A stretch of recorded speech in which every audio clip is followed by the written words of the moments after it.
Supposed to be ay ngayon po ipapadala pero hindi pa po nagre-response. Tapos minessage ko na personally yung account niya. Tapos meron siyang page, business page, kaso hindi rin po talaga nagre-reply. Ayun mga kayami, dumating na po yung Warriors costume natin at na-stress po ako dahil dapat po kasi may kasama siyang pakpak. So kinukontak ko po yung yung kaibigan ko, tinanong ko bakit walang kasamang pakpak. Ayan, so bali nandito na po yung pakpak at medyo mabigat din pala to. Ayan, may bakal din siya. Bounce.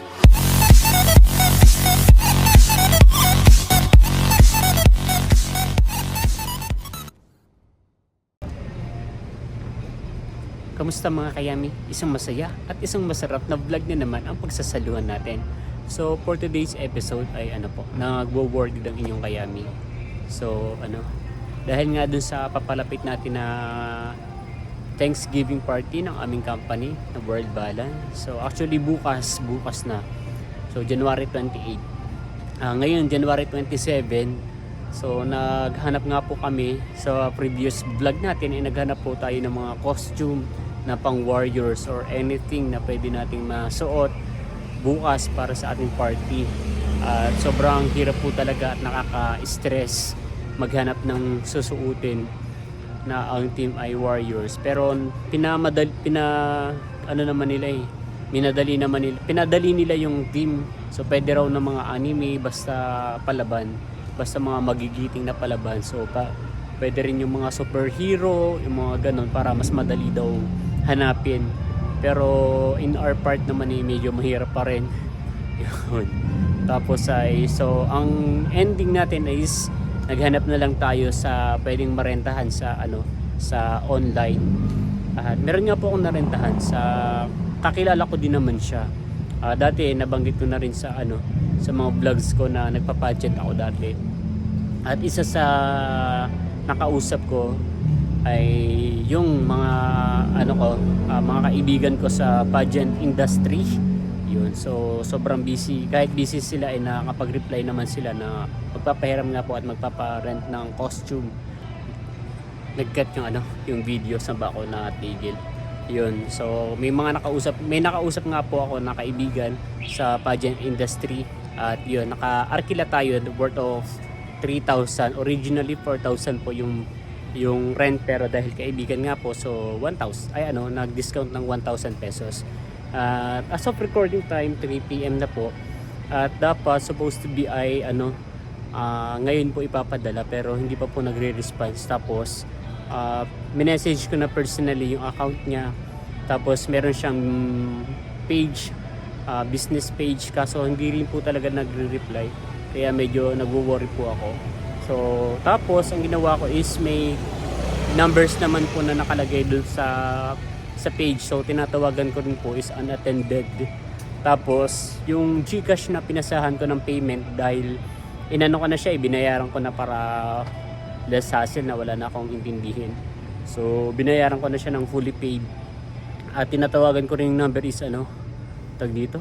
Hindi rin naman sumasagot. So nagwo-worry na po ako ng kasi hapon na kailangan ko muna kasing masubukang i-fit yung yung costume para kapag may adjustment baka magawan pa ng paraan. So maya magantay pa ako ng mga 1 oras. Pag hindi na ay ipopost ko na siya sa Facebook. Magrereklamo na ako. Yun. So hindi, tatawagan pa rin natin. Baka kasi alam ko naman busy siyang tao minsan.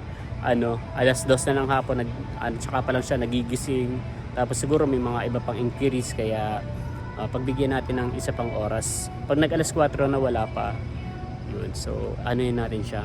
Bulabugin natin, puntahan natin sa Navotas. Pero pag wala sa Navotas, nasa Rizal yun. Let's go. Yun.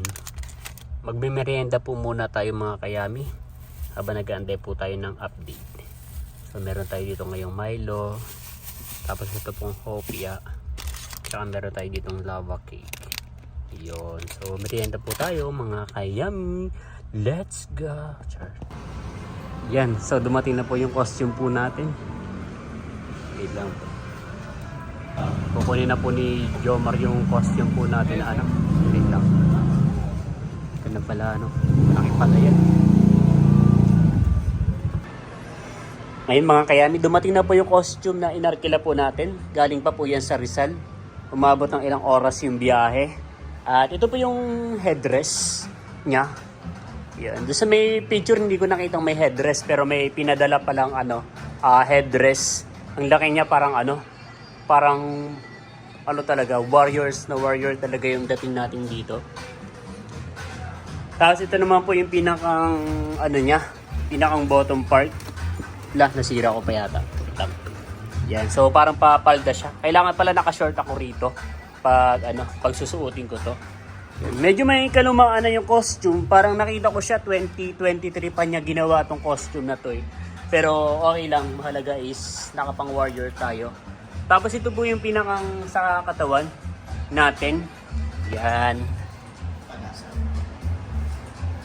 Yan, pinakang armor po natin yan. And then ito po yung pinakang kalasag natin. Pinakang shield. Yan. Tapos syempre kung may shield, meron tayong espada. Saan yung espada? Ito pala. Yun. So ito po yung espada niya. Wow. Tapos may mga accessories din po yun ang kasama. Ito po yung sa kamay. At ito naman po yung sa paa. Yun. Tapos ay sobrang na problema po ako ngayon dahil ano. Ang concept ko po talaga Saint Michael the Archangel. Tapos nagulat ako walang pakpak na kasama. Tapos tinanong ko sa may driver, sir wala po talagang kasamang pakpak. So sabi niya wala daw talaga. So tinawagan ko yung friend ko at sabi niya ay nagulat din siya na wala yung pakpak. So possibly kasi hindi talaga siya yung naggayak na ito, parang pinautos niya lang sa mga tao niya dun sa store. And then nagulat siya na wala yung pakpak. So ihahabol na lang daw po ngayon, tonight. Sana makuha din agad natin para ma-try po natin. Pero for the meantime ay isusukat po muna natin tong costume habang wala pa yung pakpak. Hirap isa.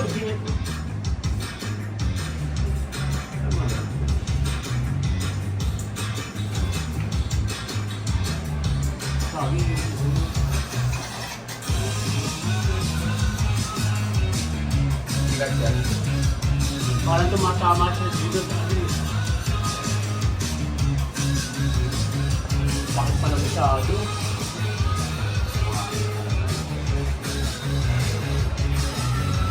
Tapos may pakpak pa.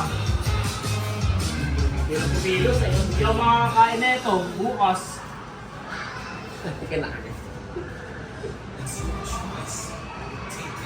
So kulang na lang siya ng pakpak. Tapos ang problema ko pa, parang isusunod yung pakpak na ito.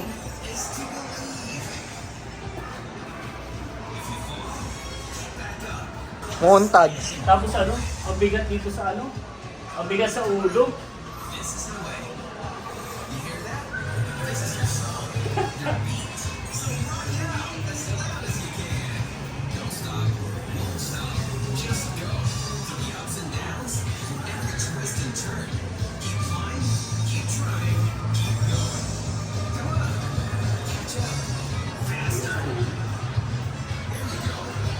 Para pang malaking tao siya eh, no? Pero iipitan lang siguro. Ay, di ko. Dito sa ano. Medyo laylay sa akin yung ano eh. Ito yung pambaba. Pero yung ano, okay lang yung trailer over. Yung sandals. Yun mo tumatama yung dress niya dito sa ano. Sa dami. Ang hirap niya kumilos.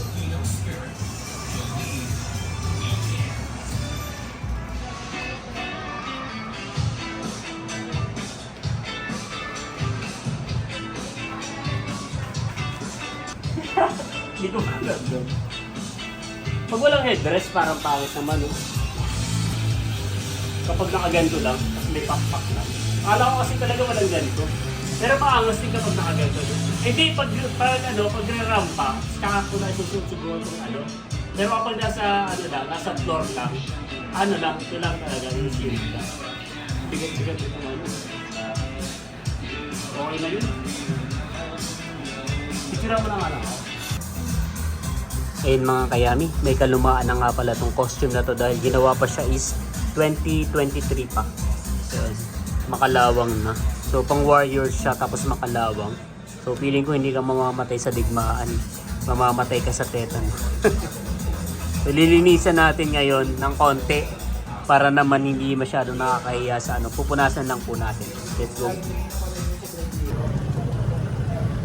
Ayun mga kayami, out na po tayo sa work. At yung pakpak po ay on the way na rin. So kinabahan ako kasi isa talaga sa nagustuhan ko dun sa costume ay yung pakpak. Yun. Kaya dapat wala yun.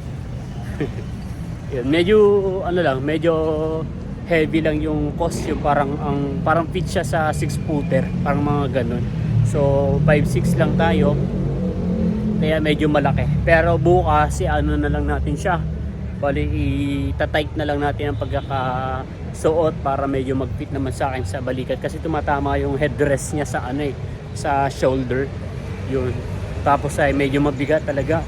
Kaya sana bukas ay hindi ako mahirapan. Pagkatapos pagkatapos ng party yun naman natin pagkatapos ng party ipapalalamove din naman natin pabalik doon sa Kainta. So now ay mahalaga ay meron na tayo at ang mahalaga ay mag-enjoy tayo bukas. So pauwi na tayo at magpapalinis pa ako ng kuko kay Ate Jingjing. Yes.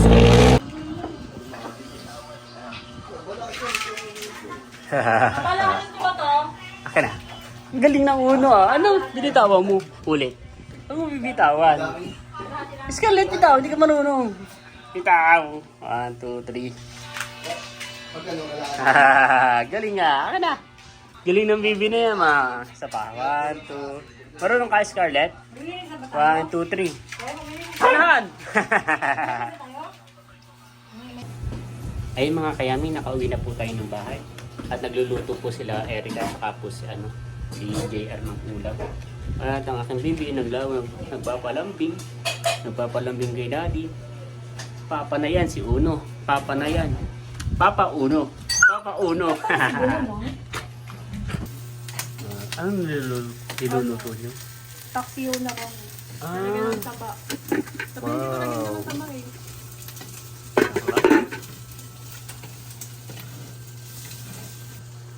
Nandito rin po si Kuya Roddy.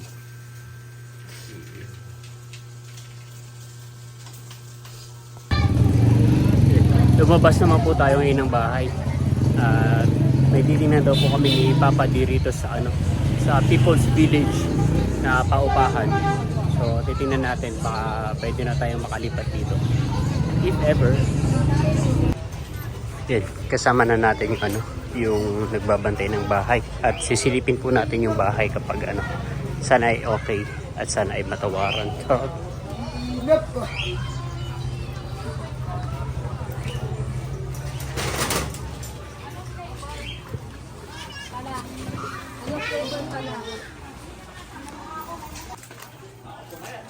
So ito na po yung bahay. Akit po tayo sa taas.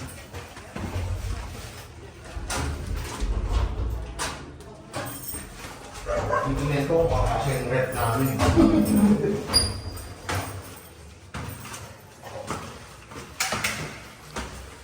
Ito yung second floor.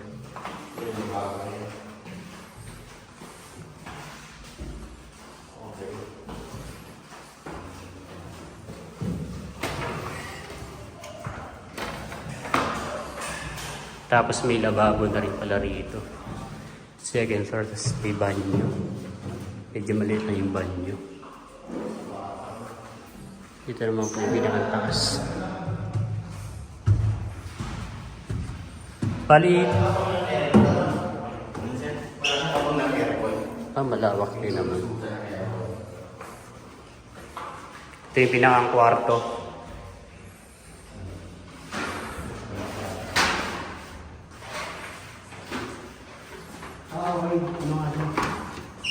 Yung palaisdahan niya, yung dito. Malamig.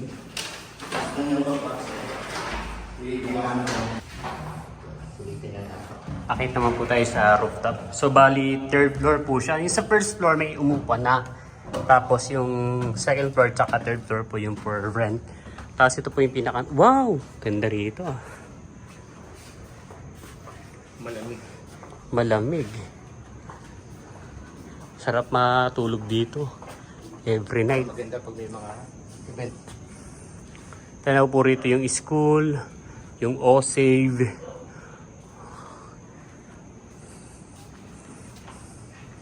Tapos po tanaw din po yung munisipyo. Tsaka yung signage ng ano, ng McDo. Wow.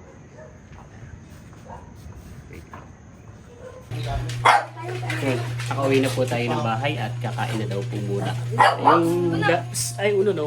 Yung sa lalamove naman natin ay ano, ay on the way pa lang. Matatagalan pa yun. Kakain na po muna tayo ngayon. Kung may bakante nung kalabinsan, kukunin ko talaga yun. Oh. Ay nakaluto na po sila Erica ng ano, ng paksiw na bangus. Wow, na may taba, sarap. At iluluto na rin po yung ano, yung ulam po ng mga baby natin, na atay. Lumabas po muna tayo pala ng bahay. Hindi po muna tayo kumain dahil yung lalamove po na may dala po ng pakpak ay nasa bandang monumento na. So about 15 minutes ay mag-a-arrive na siya sa Robinson Malabon, kaya ano, kailangan ko pupuntahan dahil tatawag po yun sa akin para ma-check na rin po yung ano, yung pakpak.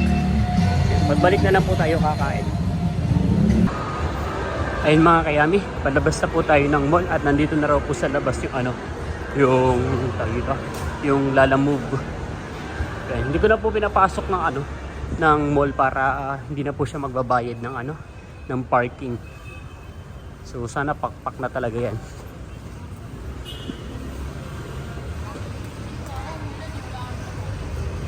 Kaya yun. Yun din yata sa kabilang dulo. Wait lang.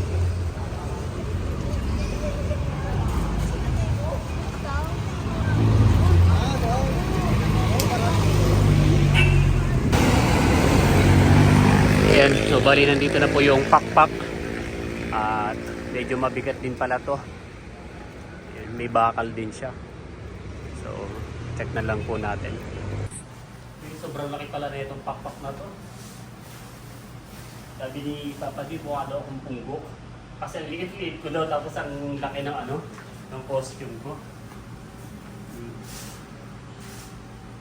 Nakatikmos pa to. So, iiwan ko na lang dito sa store.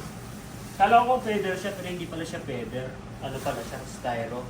Tapos medyo marumi na rin, ibig sabihin ilang beses na itong nagamit. So sana bukas hindi umulan para masuot natin to. Parang ito muna isusuot na bago yung ano, yung armor. Tingnan na lang natin bukas paalala po. Pero bigat.